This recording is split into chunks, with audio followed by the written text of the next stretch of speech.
తెలంగాణలో చివరికి హైదరాబాద్ సీటు కూడా యాదవ్కి అనౌన్స్ చేసేయడం ద్వారా ఎంఐఎంతో లాలూచి ఉంది కానీ పొత్తు లేదని తేల్చి చెప్పింది బీఆర్ఎస్. టోటల్గా 17కు 17 సీట్లు అనౌన్స్ చేసేసింది.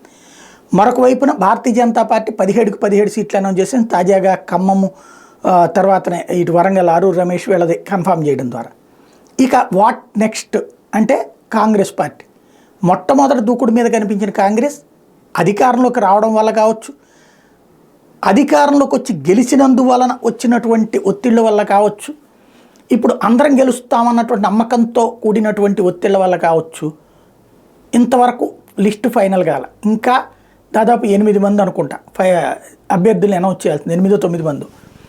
మొదటి 2 లిస్టులు అనౌన్స్ చేసినటువంటి కాంగ్రెస్ వెనకబడింది, భారతీయ జనతా పార్టీ ముందుకు పోయింది, బీఆర్ఎస్ పూర్తి చేసేసుకుంది.